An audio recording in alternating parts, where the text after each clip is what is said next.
Hey, welcome to the Camden and Otis Show. We're a father-son business podcast where we talk with other lifelong learners about making an impact and solving big problems. And you know what? Big problem might be right now that NFL starts tonight and World Cup starts tomorrow. And yes, folks, don't be confused because I know not everybody follows Rugby World Cup like Camden and I do. But Camden, who's your favorite? Because here's the trick. This show will come out in 2 weeks, so we'll have the results of the first round and maybe even the second round of pool play. Mm-hmm. So who's your favorite going in, Cam? I think Japan is going to make another crazy run because they're ridiculously good. I think Fiji is a sleeper. I expect them to hit at least the quarterfinals. They're just too hot right now, but I know they just lost. I'm going All Blacks to win it because a lot of the time, we talk about this all the time with team performance, especially in sports. I think you can apply it to business too. But when you're at the top, sometimes you need to lose so you can see what's going wrong. You can make those adjustments, and it's much better to lose in your last warm-up game than it is in the first game of the World Cup. So I'm thinking hopefully they learn some hard lessons during that. They can make the adjustments because they're, they have such a great organization there to make those kind of adjustments. But those would be my three picks. Jamie, I get three? Jamie, how about you? What Jamie Middleton is joining us, and she's a sports extraordinaire, but I'm catching her off guard on the Rugby World Cup. Who's your favorite, Jamie? Hey, team. I'll go for the All Blacks, too. One thing, though, you said, Camden, that really rung true to me is with the World Cup, and if you're on top, you got to lose. With the Women's Soccer World Cup that just happened and the U.S. national team being kicked out in the round of 16. So, case in point, sometimes when you've been dominating for 38 years, it's time for a change. It's tough to see, don't want to see it, but it happens. I think that's what makes sports so interesting. It is. Oh yeah, that's a great example because I could only imagine how different their mannerisms would be coming into that World Cup if they had lost one of their last warm-up games. They would have screwed it on straight, gotten in there completely different. But oh yeah. All right, and I'm going with my favorite style of rugby, which is French. French rugby, I can never replicate it, but I always love to watch it because you never know what they're going to do. This is the most. You don't have the flair for it. Oh yeah, I know. I'm very methodical in everything I do, so I could never. My American style of rugby is very methodical. I wish I had the flair that the French did when it comes to playing on the pitch because that's who I'm going for. I'll tell you, I miss my French scrum half that graduated. It is that is a fun person to have on the field. Yeah, I had a fly half. He was a fly half. I had him too. Yeah, you did. We did, and that was a lot of fun to watch him play. Oh yeah, and shifting gears into that flair, Jamie, how did you become this marketer and really this person that is running an awesome podcast to get women's sports? Wait, I got my words mixed up. Women athletes who share their stories, a platform to share their stories. Where did that idea come from? I could give you kind of the official formal answer. I could give you the real answer. The real answer. We want real here. Yeah, the real answer is it's a COVID adaptation. I had been in graduate school. I'd been pitching an internship to the International Olympic Committee, and then COVID happened. And they were like, the Olympics and Paralympics are postponed. So my background had been in the media communications world. So I said, fine, I guess I'll just do this on my own.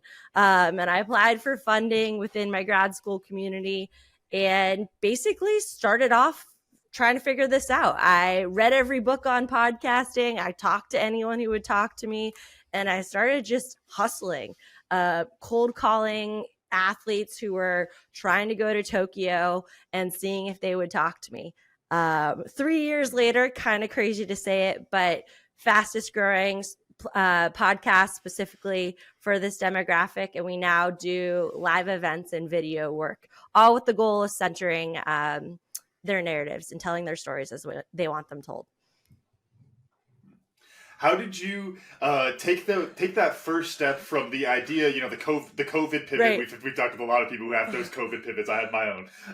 And how did you take that into those first few steps? It's like, okay, hey, I'm really moving forward on this. We're really making this happen. The 2 weeks to flatten the curve didn't work. Right. All right, I better actually commit to this. Yeah, idea. totally. Well, I think I have to give a lot of credit to kind of my tribe of people. I surrounded myself with a group of advisors, people who had done podcasts before, who had been in the media space in different ways than I had, and frankly, just cheerleaders who had my back, who wanted to see me succeed.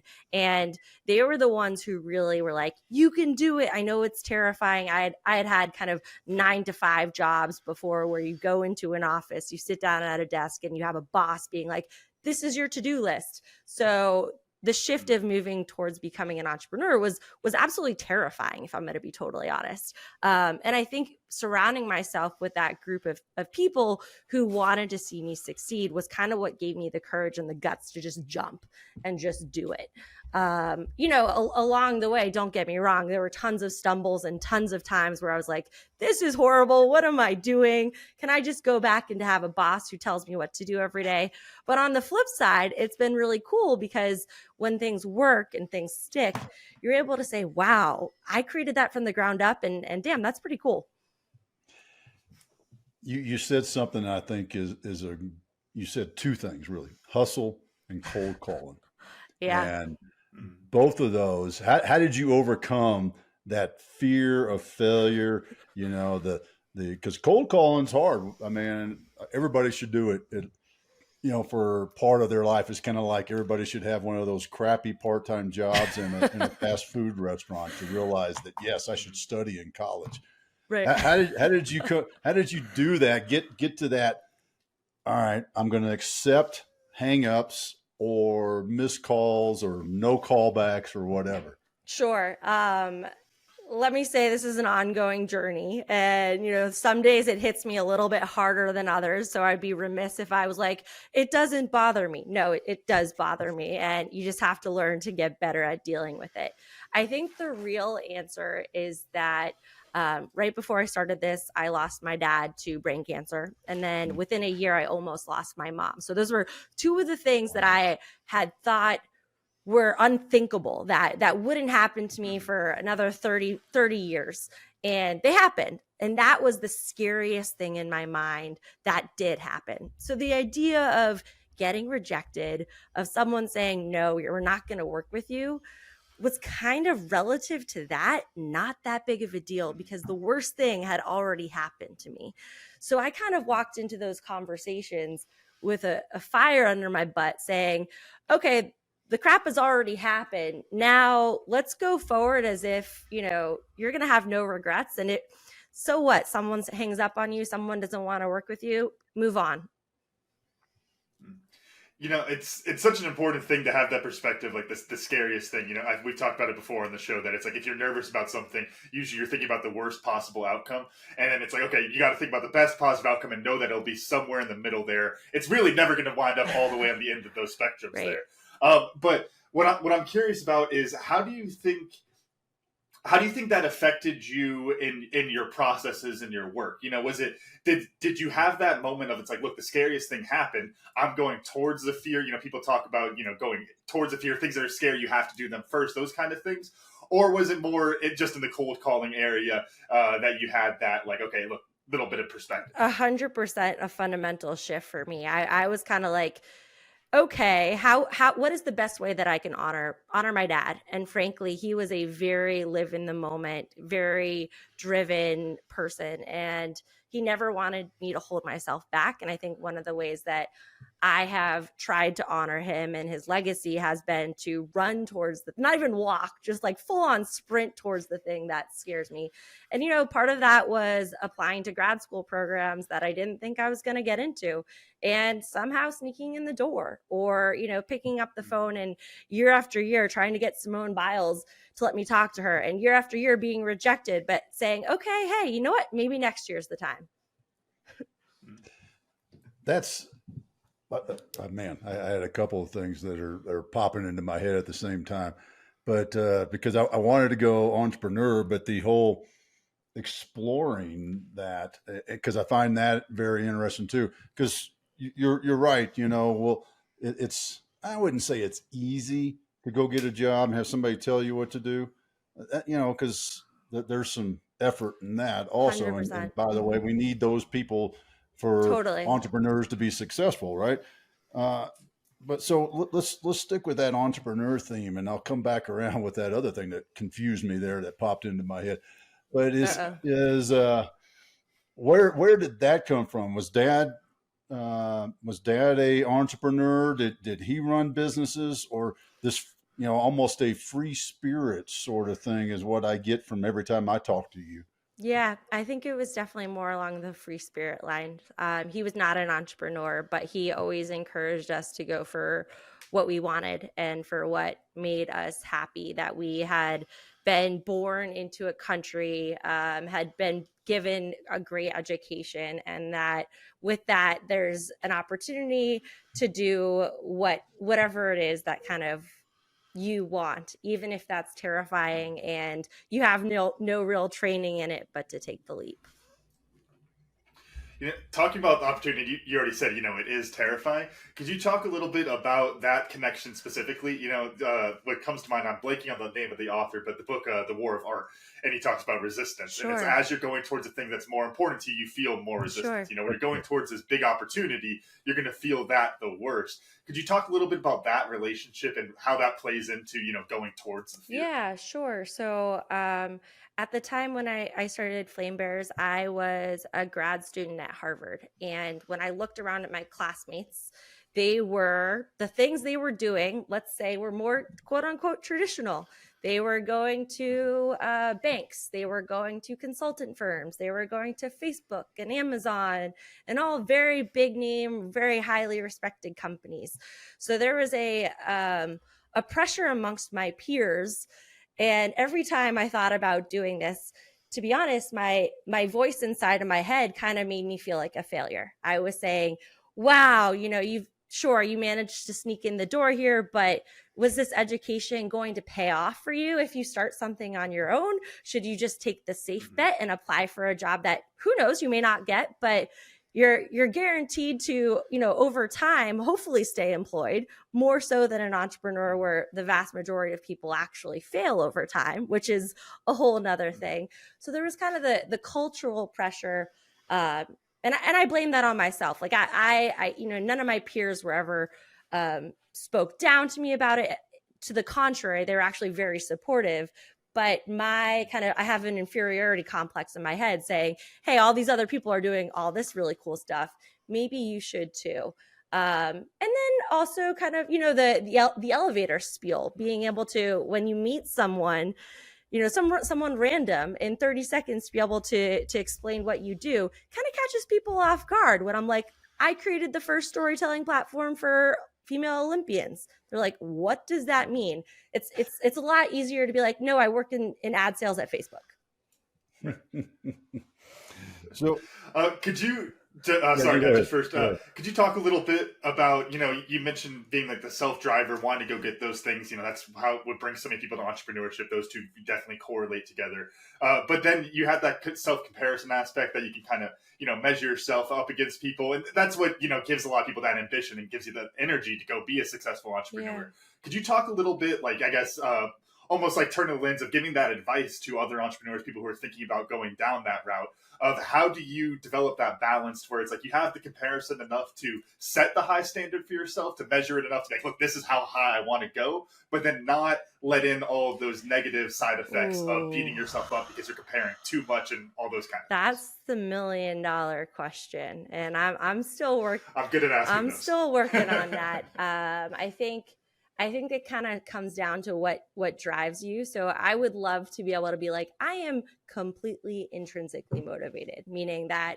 my motivational factors are set by me and determined by me, but that would be a lie. There's definitely things like, power or prestige or social, whatever, looking good, that definitely do drive me. And, it's a little embarrassing to admit, because I'd love to be able to be like, no, at the end of the day, these are my values and I march to the beat of my own drum. And yes, that's true to a certain extent. But at the end of the day, I want to be quote unquote successful by other people's definitions as well. So I think what I would say, one thing that I've done that's been helpful for me is to actually write out a list of what success looks like to me.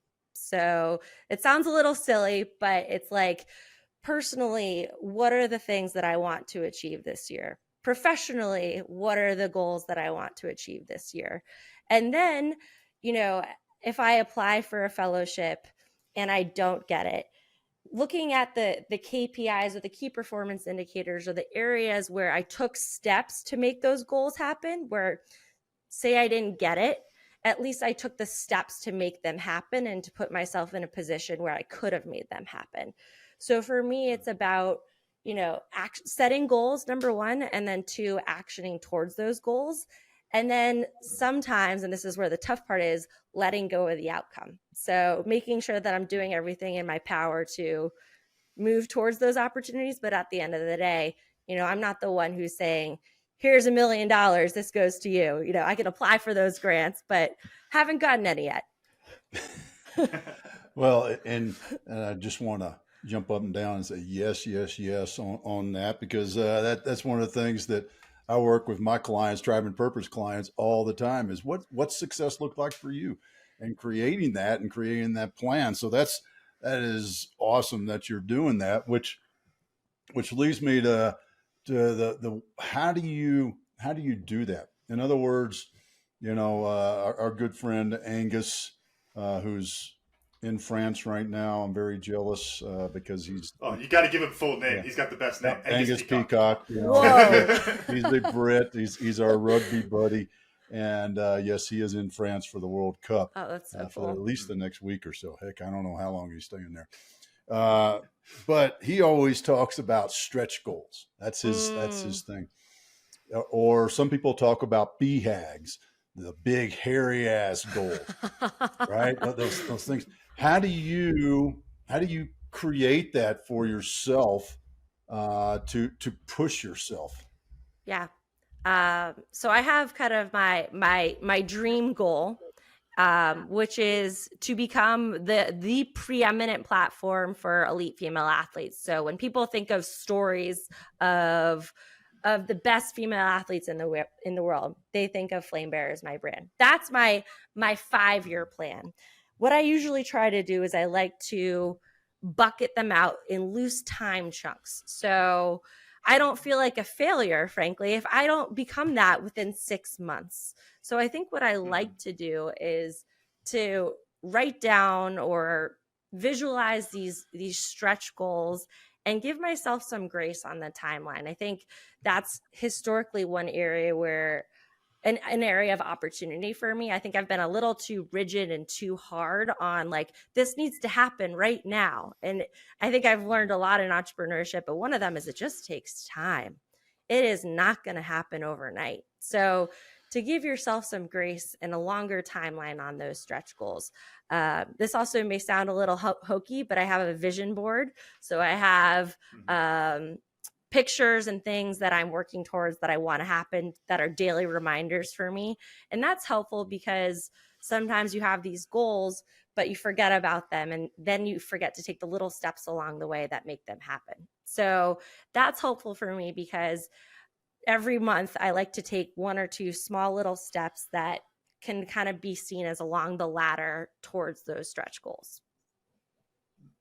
I love that. And I always think it's such an important thing to have those stretch goals that are, that, as you said, the big hairy ass goals, these almost ridiculous goals, because when you have those, I used this example on a podcast the other day, but it's like you try to drink 2 gallons of water a day, you're going to drink at least a gallon. And, right. Even if you fall short, what your real goal is along the way. And I think that's an important thing to keep in mind with stretch goals. It's, I want to sell my company for millions of dollars. I want to have all these sponsors on my podcast, whatever that is. If you fall a little bit short of that, you can still get some great things out of it. So true. Jamie, how do you balance those two. You talked a little bit about, the timeline, which I think is a great trick for those stretch goals, and to not let them beat yourself up, or let you beat yourself up too much for not hitting those stretch goals. What are some other tools that you use when it's like you fall a little bit short, or you're still hitting those benchmarks where you are still being successful, but it's not the stretch goal? Yeah. This is kind of funny. I have a toolkit. It's kind of what I call like my toolkit for rainy days. So, when you're just a little down on yourself, where you feel like, wow, that conversation didn't go the way I wanted it to. And I have kind of 5 things that I consistently do. And it's a menu. And I'm like, is this a eat a pint of ice cream day? Is this a call a friend day? Is this a bubble bath day? And essentially I have this menu of things that make me feel better.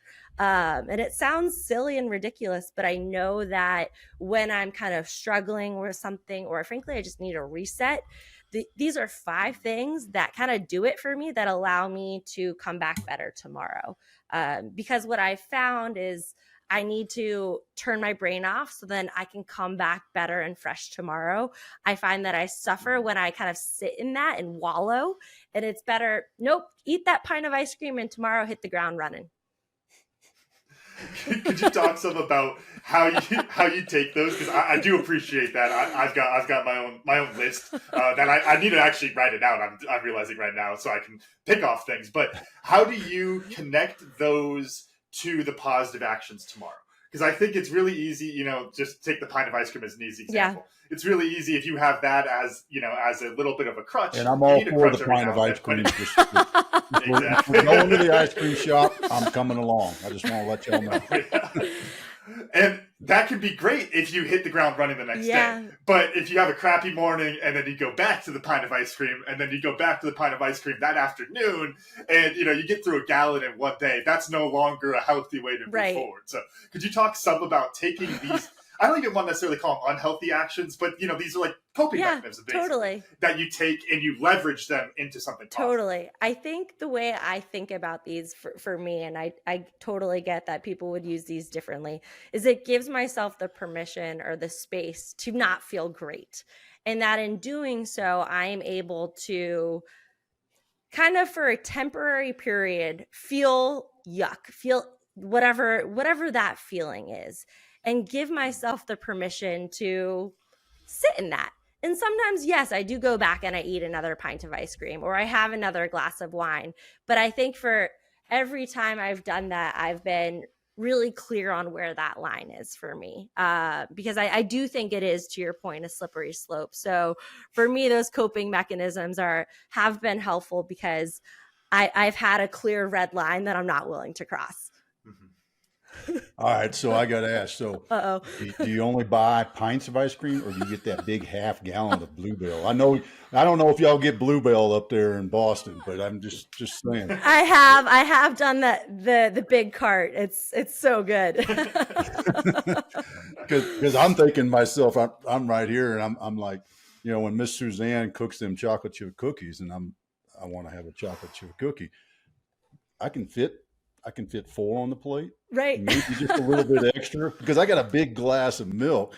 How do you draw that line? Because if you got that half gallon in there, wait, do some math here. That's 4 pints in that half gallon. That's true. It's true. I mean, sometimes I have to get to a point where I feel really bad, to be honest. Like, on the flip end of the spectrum, like a healthy coping mechanism is going for a really long run until I feel so exhausted where I just want to like curl up in a ball and go to sleep. So I've had those nights where I'm like, I am so stuffed with ice cream, I just have to go to bed. And I'm like, I cannot eat anymore. And then I'm like, I wake up the next day and I'm like, okay, it is game on. Well, I don't think I've ever had a point where I've said that's too much ice cream in my life. I might have to explore that. I'm just saying that there we go. Next time mom's out of town, go get yourself a half gallon of the cookie 2-step from Bluebell. Just take it with the spoon. Right. Yeah, you'll experience that. I'm going to experiment. I'm not a therapist. Don't hold me responsible.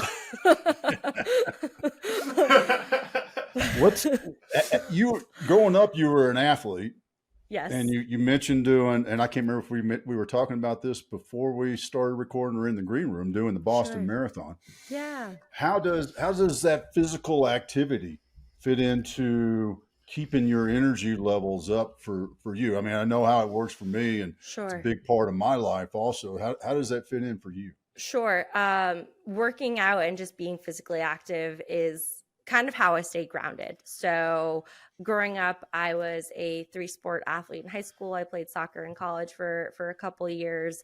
After school, I got my yoga instructor certification. I love to run. I love to ski. Just being outside and being active is really important for my mental health and for my feeling grounded and being able to show up for my work, but then also my family and friends. So, I think it's a part of my daily regimen, and that could be on super busy work days, going out for, a quick 2-mile walk between calls, or it could mean, going to an hour and a half workout class or going for a multi-hour run training for the Boston Marathon. But for me, it's kind of one of those non-negotiables where, sure, if there's down days and I'm not feeling like it, making sure that on the whole, on aggregate, I'm working out, 5 days a week, something like that. And that's what keeps me happy. If I don't do that, I'm not the nicest person. Let's say that. You wouldn't like me when I'm angry. You talked a little bit about this again, kind of going back to that green room conversation, about having some problems with sciatica since running that marathon. So you're new into that specific injury. Could you talk some about either your personal experience with that or with some athletes you've talked about of keeping that energy going, keeping that physical activity going when you can't necessarily go for these long runs? You can't, go play rugby, whatever it is. You can't go do those things anymore, but you still have that energy. You still want to get that same output. Sure. So one thing I would say is I never name myself as an athlete in the context of the women that I'm working with, if I'm going to be honest, because they're literally the best in the world. These are Olympians and Paralympians who've won world championships and things like that. So I do not wear my Jamie the athlete hat with them. I wear I'm a marketing and communications expert. But the idea of playing a college sport means nothing to them. The fact that I've done 2 marathons to them is kind of laughable. And I have the humility to own that and to know that. So I do not lead with it in any sense with my athleticism as an attribute that I know they're going to value or be impressed by. I know for a lot of the athletes, it's interesting at that level where sometimes their sport has turned into more of a job.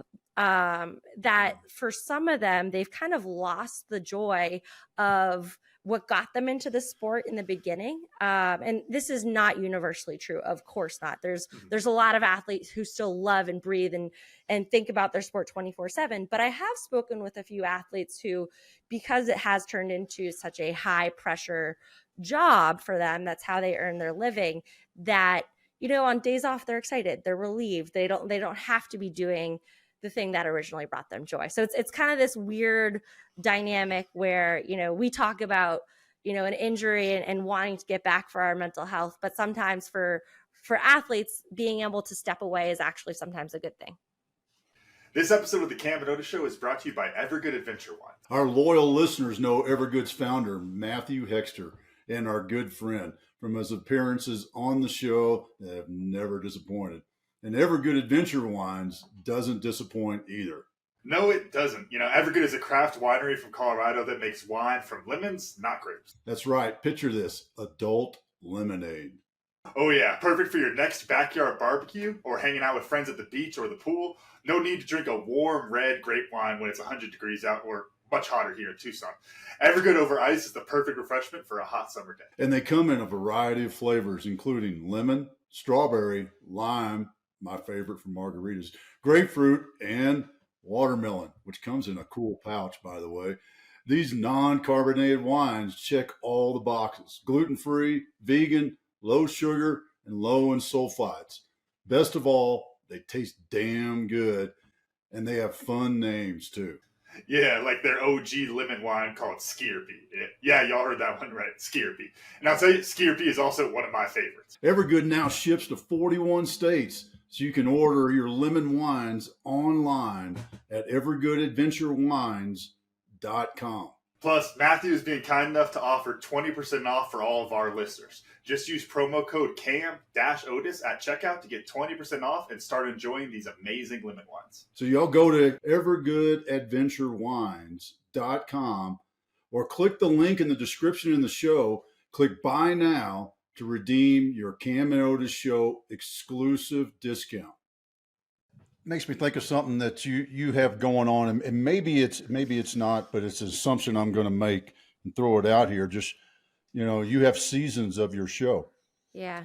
And do you follow a periodization so that you don't do like, athletes? That's why we have off seasons in some of the sports, other sports, rugby has gotten to a professional rugby player. Right. It's like 11 and 3/4 months out of the year they are playing and training for the sport. And that's, I don't know how these guys do it physically and mentally. Is that why you have, kind of bringing it back around to your show? Yeah. You have seasons. Do you periodize your seasons for that reason? Exactly. So historically, we've had it based off of the Olympic and Paralympic schedule. So we were lucky that when we started, because of COVID, there was Tokyo and Beijing back to back. So the first season was athletes competing in Tokyo. The next season was athletes competing in Beijing.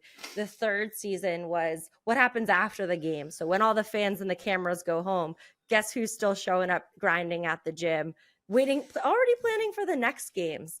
So there definitely is a temporal element to this where timing is really important.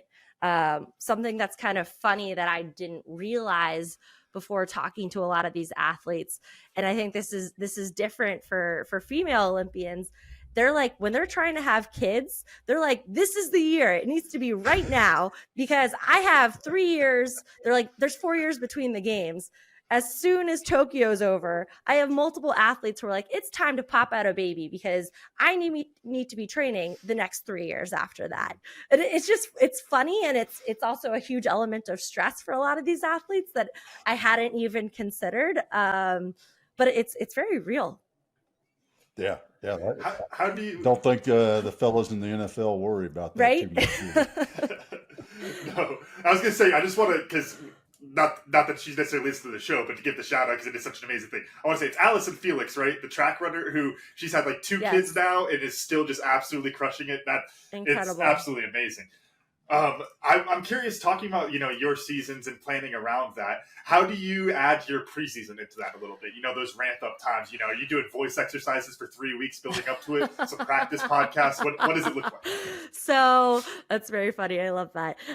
We actually just did and something that we're starting to do is do some more like special edition seasons. So not full on Olympics or Paralympic seasons, but things that are around specific events. So with the recent Women's World Cup in soccer, not rugby, we did a whole special edition with the first national team from the United States. So we stay relevant, we stay top of mind for people.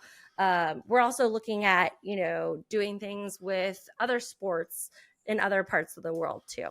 To your point, though, what we do in the off season is largely scheduling and preparing the interviews and the work for upcoming seasons. So we have our work right now set up for our Paris edition. So the Olympics and Paralympics in Paris are literally next summer. And it's funny because it's, summer's just ended, but it's less than a year from now is when the games are. So we already have 15 athletes booked, scheduled, because we need this to go live in the winter. So a lot of it's, not me preparing and, for myself, but it's doing the legwork to actually make sure we get in the door with those athletes.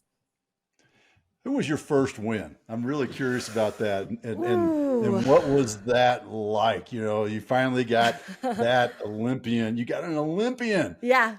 May have been some sport we've ever heard of. Yes. But you got an Olympian. Yes. Who was that? And what was that like? My first booked athlete was Nikki Nieves, she's a Paralympian for Team USA sitting volleyball. So that's the Paralympic version of volleyball. And Nikki is the kindest, warmest soul, very well spoken. And I think she was probably the perfect person for me to start with, because I had to put on my big girl pants and pretend that I've done this millions of times before. I'm great. But no, inside I was, again, shaking. I was nervous, but that was a big deal. I would say two of the names that people will probably recognize would be Sue Bird. So that was a very big deal when I got her. Caster Semenya is another very big name. She is the two-time Olympic gold medalist from South Africa. Becky Sauerbrunn, who's the captain of the women's national soccer team. So it's definitely built over time. And every time I get one of these, super well-known athletes, I just have to kind of check myself. But I think the scariest conversation was the first one out of the gate with Nikki. Could you talk some about your impressions of them? And just kind of speaking broadly, what I mean with this is, we've had conversations with a lot of high power CEOs, probably not the Olympian tier if we're comparing the two industries, sure, there, but high power people. And I think it's really interesting how often they have a lot of insights, and it's clear they have that perfection in a lot of things that they do, but it's also the same things that you see other businesses do. I think that's a very interesting component. It's just at that higher level. What was your impression of these Olympians and these super high performers like that? Sure. The first one is that they are very real and they're human. And I know that sounds silly and you're kind of like, duh, but I think oftentimes, myself included, you put the world's best athletes up on pedestals. And I think what I've realized working with so many of these athletes is that they are human who have struggles and challenges and bad days and great days too. But all of the normal everyday struggles that they have are very real, and that we as fans just expect them to show up and to perform day in and day out. But they're humans with their own stuff going on.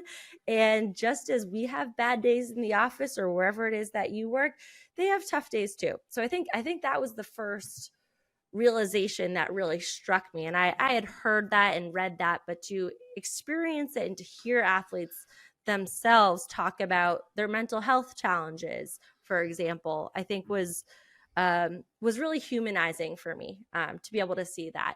The second, and this will probably resonate with you, Otis, given your work with Tribe and Purpose, is that they've all surrounded themselves with a community of people who have their backs. So every athlete that I've worked with has been very outspoken about having got to where they are with the support of people around them, be it a parent or an uncle or some random person in their community who believed in them at an early age. They are very quick to realize and to want to pull them into the picture and say, hey, yeah, I may be the one on the top of the podium getting the medal, but really when you see me, I'm envisioning 15 people around me on the podium. So that was really cool to see. And then the third one, which I assume is probably really similar to CEOs of a lot of companies that you work with, is just the drive and resilience. So the ability to think about, to set goals and then to be resilient enough that when you are knocked down and pushed down day in and day out, to not let that keep you down. Oh yeah. Keep that target in the sight picture. Exactly. And that's so important. And it doesn't always have to be the way that you originally planned. Keep the outcome in mind, change the strategy so you can still get that outcome. Which leads me to this thought I had is this started off as a COVID college graduate master's sort of project. Yeah. That's became a passion and now is a business. Yep. How did you shift that from I just want to give and share to making it a business? Yeah. A couple different steps that I did. So I realized pretty early on that this I wanted this to be more than just a passion project. And that is not to knock passion project. That's what this was in the beginning. But I think I realized when there was that this had real legs, given how quickly we were growing, the feedback we were getting from our community members, people's emails and responses saying, wow, I feel seen for the first time. No one has ever taken the time to care about my story. Thank you for doing that. So I think the first was the reaction that we got. The second was, as I was learning about different monetization models, I saw that there was real interest in people from a business perspective to invest in women's athletes from around the world. Right now, we're seeing a lot of people talking about diversity, equity, and inclusion, and this work falls squarely within that space. Half of our athletes are Paralympians. Half of them are from the global South. We try to elevate voices from super marginalized communities who've, frequently had to overcome fill in the blank. It could be religious bias. Basically, we try to go after women who have historically not been supported by the societies in which they're in. So there's a lot of companies who are kind of wanting to play in that space right now, but they don't know how to do it. So I thought it was great from a business perspective to be able to raise my hand and say, hey, I'm actually doing something in this space. Could you talk some about the that change in the mindset? You mentioned as diversity and inclusion and a lot of those efforts. I also think it's a very interesting thing. Every now and then something will happen in the market. I think women in podcasts, especially female athletes, this is one of those where it's like, it's almost like all these, rich people or, the big successful businesses are like, oh my gosh, I could do the exact same thing we're doing over here with this giant group of people that they were ignoring for so long for some reason. Could you talk some about what it's like? Because it's got to be darn close. We talk with some people in cannabis industries. We talk about the green rush in Colorado and California. That's got to be darn close to a gold rush, green rush type thing as far as money flowing into those type of areas. Totally. And I think we're just at the beginning of it. So one stat that always blows people away is that within the US, 96% of sports media coverage has gotten to male athletes. So that's under 4%. That's historically gone to female athletes, and pretty much all of that 4% goes to people who look like me. So that's white, able-bodied athletes who play the dominant sports. I played soccer. That's a very common sport. But if you are a woman with a disability who plays cricket, or you play badminton, or you play rugby, which is still up and coming, good luck getting any coverage, let alone coverage that you feel like tells your story as you want it told. So we're seeing a ton of companies, Camden, rush into this space and are looking for ways to kind of get involved. I think a lot of them are still figuring out what role they want to play. I could tell that all three of us are on the same page with this. When you love sports, and it's that being a fan of sports in general, like you mentioned, like badminton. I always think it's that's why I love the Olympics, because I will get into the most random sports, because once you learn the rules, once you study it, every sport is fascinating. Obviously I love rugby. I'm partial to rugby. Love hockey, different sports like that. But it's like once you start learning the rules. I was at a buddy's house watching cricket the other day. We were just trying to figure out the rules while we were watching. It was so much fun. Now I want to watch. Now I'm checking cricket scores all the time. But I think such a fundamental piece of that is the storytelling component. Could you talk some about that and how telling those stories for the different sports can connect with the sports fans broadly? Because there's people who are just NFL fans. But for a sports fan, all the people you're talking about, they check those boxes. But if you don't see the story, you never really get the chance to be a fan. That's exactly right. And, you have your finger on the pulse of kind of why I'm doing Flame Bears the way I am. I think the only way to get people to invest in any issue is to get them to care. And I think the best way that you do that is by having them emotionally connect to something. That I can say, hey, donate to A, B, or C cause, but unless you personally feel connected and invested, you're not going to do it.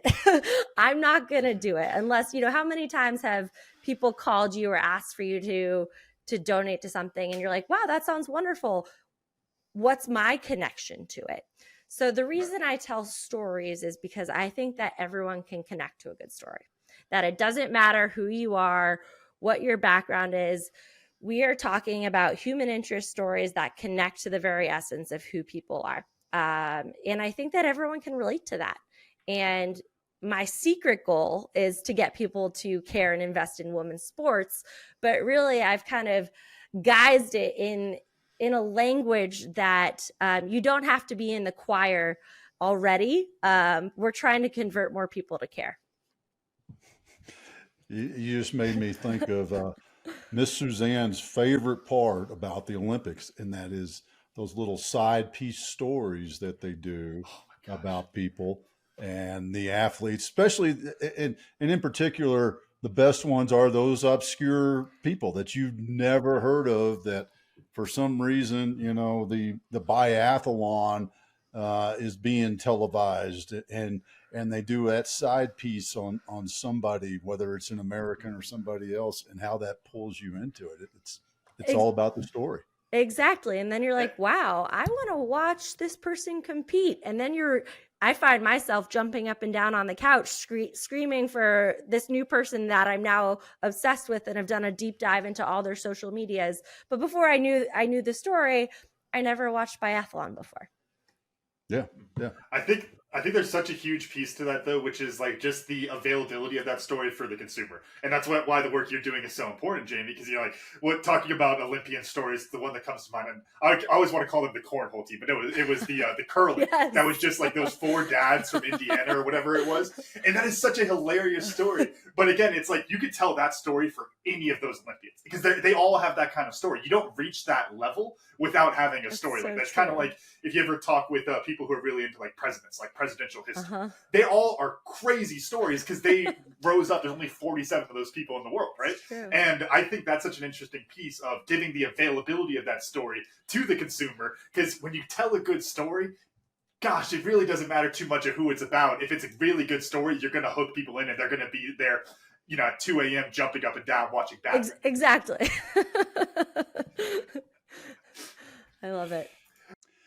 This episode of the Cam and Otis Show is brought to you by Tribe and Purpose. Are you tired of dealing with the cost of bad leadership? It's time to make a change. The Green Beret Leadership Program is your key to unlocking the full potential of your team. By using GBLP to develop leaders in your business, you'll get a proactive and responsible team that embraces challenges, takes calculated risks, and takes action without constant supervision. Developing great leaders can take a lot of time and energy.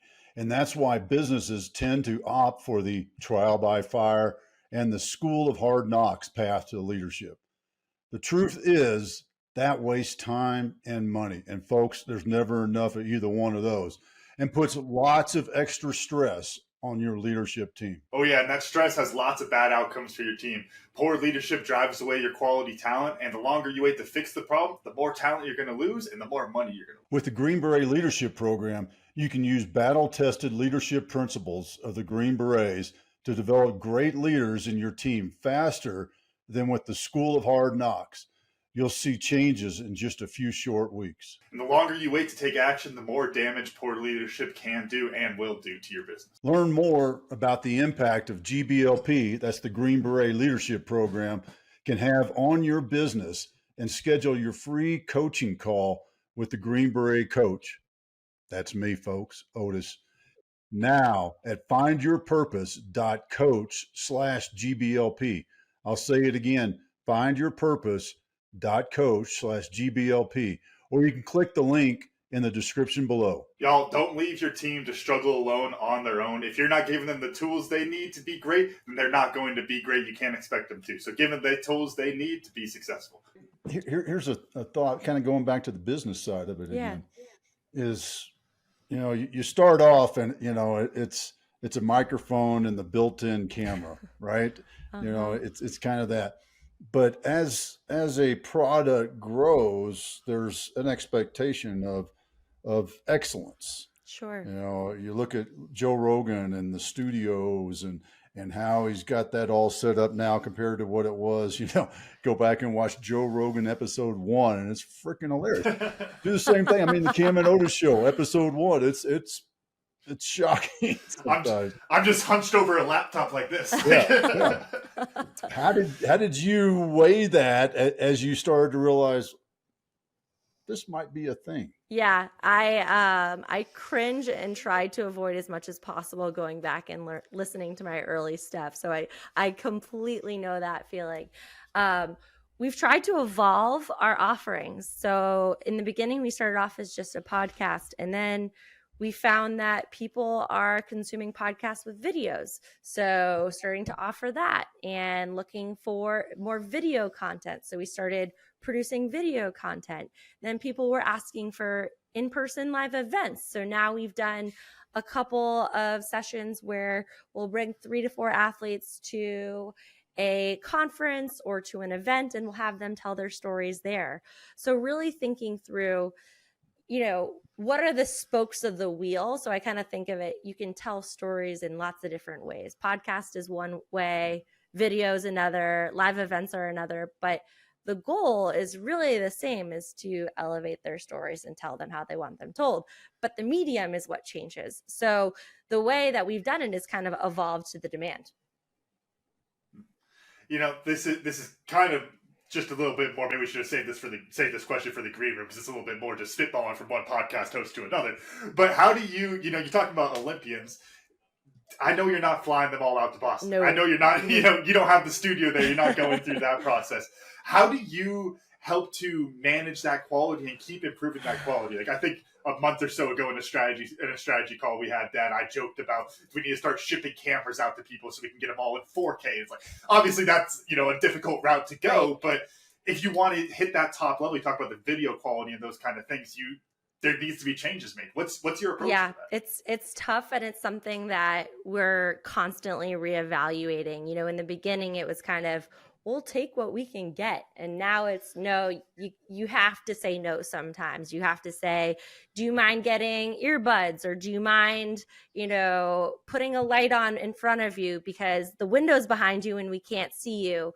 And being really clear ahead of time before every show, I'm like, these are the 3 things we need.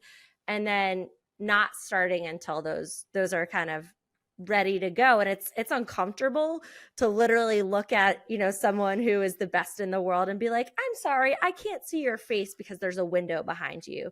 Do you mind moving? But I found that it's worth it, because at the end of the day, the product is that much better. I think the end goal and where we're headed is hoping to be able to, ship cameras to people, but we're not quite there yet. Or build a studio in Austin, Texas, because when Joe, everybody there. Yeah, when Joe has me on the show here in a few weeks, I'm flying down to Austin and hanging out. Are you really? I'm putting the seed out there. I love it. I was like, I was gonna say, that was an announcement. Oh my God. I heard it first. Oh yeah. Let's just say I did send in an application or whatever it's called. Haven't heard anything back though. So hey, Joe, you hear Listen this? Up. That's right. I was gonna say, I applied to Harvard. Yeah, you can send it out. Hey, that's what I did, and somehow it worked out. So I have faith. And I went to Harvard of the West, University of Arizona. There you go. The question that's never asked, the answer is always no. So just remember that. And which leads to that great thing that you've done. But you mentioned this, and I always love to explore this a bit more. Is the values and the standards. You've already said, mentioned that it's awkward, but these are my standards. Where did that come from? Where did those, the foundational things that got you thinking in that quality, my personal values, my show values, those things? Where's the base of that? Sure. On the quality piece, it came from, as we started to grow, realizing that people expected something of us and not wanting to let them down, and wanting to really deliver a solid product that when they see our name, that's a promise that we're going to give them something that they can relate to. On the value side of things, because I'm a nerd, I sat down and was like, what are the core values that matter to our company? And what is our mission? And what is our vision? And I did the work of, shopping that around and seeing what resonated with people and what didn't resonate with people, and eventually came up with our full brand statement, and it's on our website now. And I think that's been really helpful, because when I approach people, they know what they're going to get. Could you talk a little bit about that specifically? Because I think that's something that so many people miss. It's the business plan, you write it, put up on the shelf, the mission statement, you write it on the wall and then never read it again, those kind of things. Right. But you can, when you do it right, and when you really, I guess the right word is like to sell it to the people you're talking to in the right way, you do establish that connection at like a much higher level than you normally would have. Could you talk a little bit about your experience? Yeah, that's exactly right. I think part of the reason that a lot of the athletes I work with are attracted to saying yes to us is because of our mission, or our vision, or our values. So, for example, Liu Jiayu is from China. She's the first snowboarder to win an Olympic medal for China. And I literally cold called her on Instagram, and she responded, and she said, I wanted to work with you because I love the idea of women supporting each other globally. And that was why she said yes. This is one of the biggest athletes in China right now. And she said yes to me because she liked what we stand for. So I've actually seen, and there's countless examples like that, where you think it's lip service, but it actually is moving the needle. And then when you walk the walk and show up and actually deliver on it, it really rings true with people. What's an experience from, your early days, just looking at your bio, the nonprofit time, those sort of obscure life lessons that you got from the nonprofit time, that has been that something that's kept you going, or that this is how we'll always do it because of that? Oh, I have a really good one. My first job out of college, I lived in Bangladesh. So that is a very small country in Southeast Asia. I remember when I got on the flight, I was the only white person on the plane and the only woman. And I had 3 different times approached by people saying, are you sure you're on the right plane? And I was like, we're going, this is right. I worked it was the first liberal arts school for girls in Asia. In general, the Asian educational system is more based off of rote memorization than critical thinking. So I really thought that model was super cool. I thought I wanted to be a teacher at the time. The learning that I got from that experience directly translates today. And that's because there was 2 lines. I ended up taking on some marketing work for the university. There were 2 lines of thought in our marketing work. The first was to portray the women that we worked with. These were girls from all over Southeast Asia as poor, from really tough communities, deserving our pity. They are from communities where there's acid thrown on them and they need your money to save them. That was option 1. Option 2 was, these are strong leaders who have the capabilities to change the world.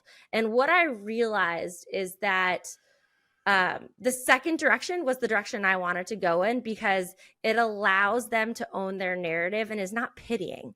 If you're one of those girls who reads that and you're like, wow, I'm the UNICEF kid with the fly on my face in those ads, how does that make me feel?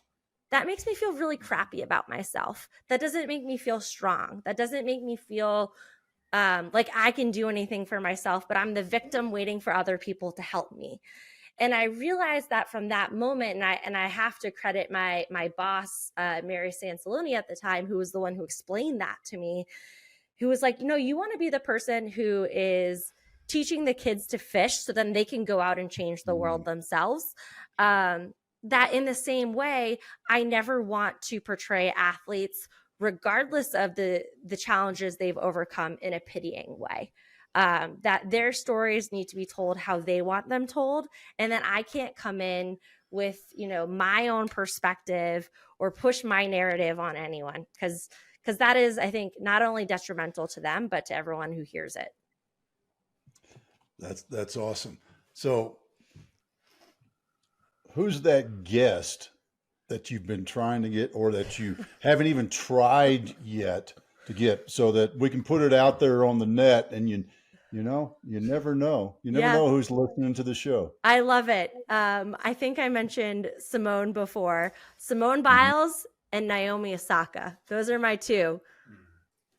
All right. You hear that, Simone, Naomi?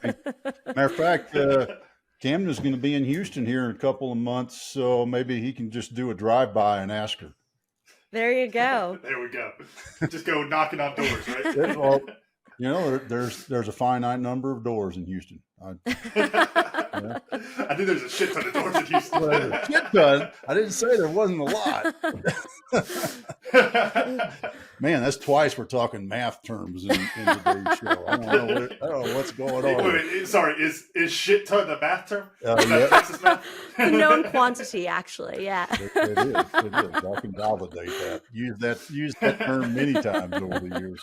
And so there you go. There's your what you learn. I love it. And for me, what I learned is that re-emphasis, because it's so powerful, on the story. And I think there's something, and there's probably some psychologists out there that have done this, but they've studied this, but there is something in our deep core mental actions that the story is what pulls us. You think about ads and marketing, you think about shows that are successful. It's the story that they tell. It's the story that you tell about your business. Think about the pitch competitions. How are you telling that story about your new product and how it came to be? And then on your show, that's the basis of your show, is sharing that story. And that's why it's been so successful.